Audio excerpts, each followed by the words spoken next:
नमस्कार दोस्तों। आज हम लोग भारतीय संविधान के भाग 2 के बारे में जानने वाले हैं। पिछले वीडियोज में हम लोग भाग 1 को कंप्लीट किए, जिसमें अनुच्छेद 1, 2, 3, 4 सभी को देख चुके हैं। यहाँ पे हम लोग भाग 2 को बारी बारी से समझेंगे, इसके सभी अनुच्छेद को समझेंगे। तो पहले समझते हैं भाग 2 किस बारे में बताता है। तो भाग 2 का सिंपल कॉन्सेप्ट है कि भाग 2 का मतलब मेन सब्जेक्ट क्या है। भाग 2 किसके बारे में व्याख्या करेगा, तो नागरिकता से संबंधित जानकारी देता है। यानी कि नागरिकता कब होगा, कैसे नागरिकता ली जा सकती है, कौन भारत के नागरिक होंगे, कौन भारत के नागरिक नहीं होंगे, इस सभी बात की जानकारी भाग 2 से मिलती है। इसलिए जो है भारत भाग 2 का संबंध नागरिकता से है। ठीक है, क्वेश्चन पूछा जाए भाग 2 का संबंध किससे है, तो भाग 2 का संबंध नागरिकता से है। अगर क्वेश्चन पूछा जाए कि राज्य और उसके राज्य क्षेत्र का संबंध किससे है, तो ध्यान रखना है राज्य और उसके राज्य क्षेत्र का संबंध भाग 1 से है, जो कि पिछला हमारा भाग था। भाग 2 का संबंध किससे है, नागरिकता से है। तो भाग 2 में अनुच्छेद 5 से लेके अनुच्छेद 11 तक है। इसमें टोटल मिला के अनुच्छेद 5, 6, 7, 8, 9, 10, 11 टोटल मिला के इसमें 7 अनुच्छेद है। ठीक है, अब इसके बारे में बात करें तो भाग 2 यह तय करता है कि भारत का नागरिक कौन है। लेकिन यह खास बात याद रखें, यह भाग मुख्य रूप से यह बताता है कि 26 जनवरी 1950 जब संविधान लागू हुआ, उस डेट को भारत का नागरिक कौन बना, इस बारे में जानकारी देता है अनुच्छेद ये भाग। उस डेट को भारत का संविधान का नागरिक कौन होगा उसकी जानकारी देता है। भविष्य में नागरिकता कैसे मिलेगी इसकी भी जानकारी देता है। और इसके लिए कानून बनाने की शक्ति जो है, नागरिकता कैसे लिया जाए, इस नागरिकता प्राप्त करने की शक्ति संसद को मिलती है। तो उसकी भी शक्ति किस अनुच्छेद के तहत मिलती है, तो अनुच्छेद 11 के तहत मिलती है, जो कि भाग 2 का हिस्सा है। तो भाग 2 में इन चीजों की जानकारी मिलती है। ठीक है, तो इसी भाग 2 के हम लोग अनुच्छेद 5 के बारे में बात करते हैं।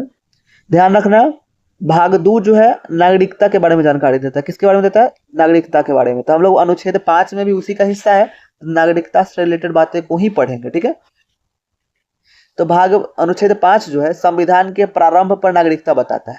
यानी कि संविधान जब प्रारंभ होने वाला था तो लोगों की नागरिकता की जानकारी देता है। यानी कि अनुच्छेद 5 के अनुसार कोई भी व्यक्ति भारत का नागरिक माना जाएगा यदि वो दो शर्तों का पालन करता है। कब, जब संविधान लागू हुआ तब।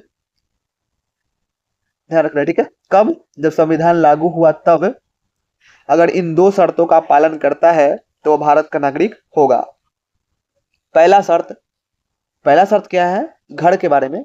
उस व्यक्ति का भारत में अधिवास होना चाहिए। यानी कि वो व्यक्ति जो है संविधान लागू होते समय उसका घर अगर भारत में था तो वो भारत का नागरिक माना जाएगा। लेकिन एक और कंडीशन होना चाहिए। पहला कंडीशन ये है कि उसका घर भारत में होना ही चाहिए। ठीक है, सिंपल शब्दों में समझे, उसका अस्थायी घर भारत में हो या उसकी मंशा यहाँ रहने की हो। अस्थायी घर भारत में हो या फिर उसका इरादा है कि हम भारत में ही रहे। कब, संविधान लागू हुआ था तब की बात की जा रही है। उस समय उसका घर भारत में होना चाहिए था। और दूसरा शर्त क्या है कि 3 कंडीशन है दूसरे शर्त में। तीनों कंडीशन में से कोई एक कंडीशन हो या एक से ज्यादा कंडीशन हो तभी चलेगा। तो पहला कंडीशन तो है कि उसका घर भारत में होना चाहिए। और दूसरा कंडीशन, वह व्यक्ति जो है जन्म से वह व्यक्ति भारत के राज्य में पैदा हुआ, भारत के किसी क्षेत्र में उसका जन्म हुआ है, तब भी वो भारत का नागरिक हो जाएगा। ठीक है, उदाहरण के तौर पर लेती है, यदि कोई व्यक्ति 1940 में मुंबई में पैदा हुआ, उसका घर यही है, तो वो नागरिक बन जाएगा भारत का, वो अपने आप भारत का नागरिक बन जाएगा। तो पहला कंडीशन, उसका घर है और 1940 में वो पैदा हुआ है, तो संविधान लागू होने से पहले पैदा हुआ। ठीक है, तो उसका जन्म क्या हुआ है, भारत में ही हुआ है। तो जब भारत में ही हुआ और उसका घर भारत में था तो भारत का नागरिक माना जाएगा। अगर ये उसका जन्म भारत में नहीं हुआ है, चलो ठीक है, मान लेते हैं जो व्यक्ति का जन्म संविधान लागू होने से बाद हुआ है, तो क्या वो भारत का नागरिक नहीं होगा? तो उसके लिए भी कंडीशन है, किसी व्यक्ति का घर तो भारत में होना चाहिए, लेकिन उसके वंश में से कोई भी, या तो उसके माता पिता में से कोई भी एक भारत के क्षेत्र में पैदा हुए होंगे। अगर मान लेते हैं संविधान के बाद किसी व्यक्ति का जन्म 1980 में हुआ, इसका मतलब थोड़ी है कि वो भारत का नागरिक नहीं होगा, भारत का नागरिक होगा। लेकिन कब, तो जन्म से पहला वाला अगर फॉलो नहीं हो पा रहा है तो दूसरा कंडीशन ये है कि उसके माता पिता में से किसी एक का जन्म भारत में होना चाहिए था।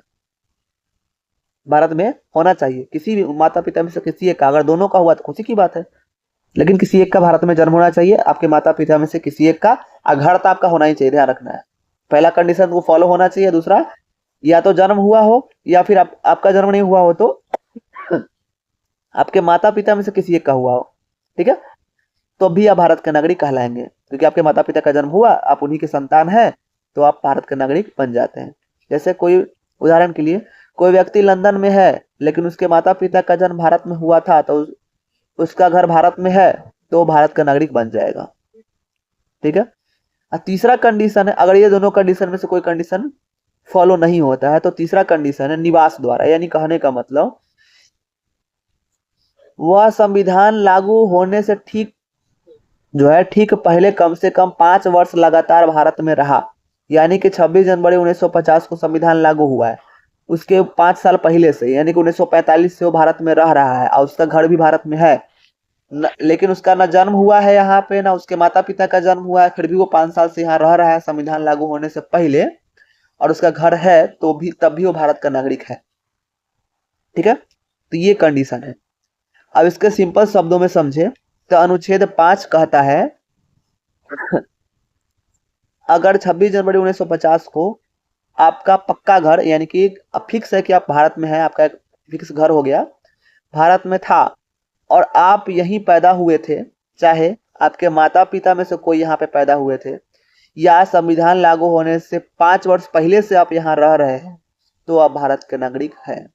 अगर इसमें से इस शर्त का पूरा नहीं कर पा रहे हैं तो उस समय आगे कंडीशन आगे है, लेकिन ये कंडीशन अगर इसमें से कोई कंडीशन फॉलो कर रहा है तो डायरेक्टली आप भारत के नागरिक हो जाते हैं। ध्यान रखना है ये संविधान लागू होने से पहले तक की स्थिति का लिया गया, ठीक है। आज अगर किसी बच्चे का जन्म होता है तो उसकी नागरिकता जो है 1955 के कानून के अनुसार तय होगी, न कि अनुच्छेद 5 के तहत। ये नागरिकता केवल उस समय के जन्मे हुए व्यक्ति के आधार पे है, लेकिन अब जब व्यक्ति का जन्म होगा तो उसको नागरिकता सीधे अनुच्छेद 5 के तहत नहीं मिलेगा, उसको नागरिकता अधिनियम 1955 के तहत मिलेगा, जो कि हम आगे के अनुच्छेदों में चर्चा करेंगे, ठीक है। तो इस अनुच्छेद के बारे में आपको डिटेल में अच्छे से समझ में आया? अगर आया तो वीडियो को लाइक करना ना भूले, सब्सक्राइब करना ना भूले। हम लोग मिलते हैं अगले वीडियो में।